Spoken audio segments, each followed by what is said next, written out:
আপনারা দেখেছেন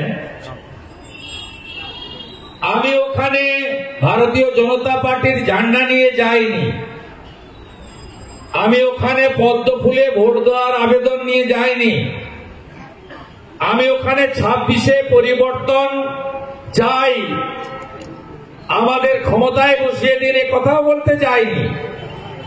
কারণ আমাদের মুখ্যমন্ত্রী নত্য সত্য জ্ঞান না থাকলেও আমার কাছে যিনি হেরেছেন তার নত্য সত্য জ্ঞান নেই। তো আমার স্থানকাল পাত্র আছে, আমি ধর্মীয় অনুষ্ঠান, সামাজিক অনুষ্ঠান, খেলার মাঠ, পারিবারিক অনুষ্ঠান আর রাজনৈতিক অনুষ্ঠান, আন্দোলন, তার স্থানকাল বোধে আমি বক্তব্য রাখি। আমি ওখানে গেছি কেন? একজন হিন্দু হিসেবে কালী মাতার মূর্তি উন্মোচন, প্রদীপ জ্বালানো, পুষ্প দেওয়া, কপালে টিকা লাগানো, দণ্ডবোধ সাষ্টাঙ্গ প্রণাম নিবেদন করা, কোথাও রক্তদান শিবির, কোথাও দুটো কাপড় বিতরণ, এগুলোতে অংশগ্রহণ করার জন্য সবাই করে।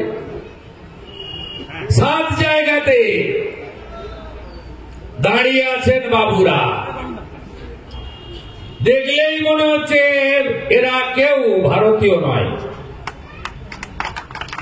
কেউ ভারতীয় নয়। এদের কাঠামোটাই বলে দিচ্ছে এরা ঘুষপেটিয়া, অর্থাৎ ইনফিল্ট্রেটার্স, অর্থাৎ অনুপ্রবেশকারী, যাকে সোজা বাংলায় বলে বাংলাদেশের মুসলমান এবং বার্মা থেকে কক্সবাজার হয়ে আসা রোহিঙ্গা। সব জায়গায় ভীষণ রাগ, বলছে আপনারা আমাদের তাড়াবেন, এসআইআর কেন হবে, এত জ্বালা যন্ত্রণা কেন? আরো এদের যন্ত্রণাটা বেড়েছে।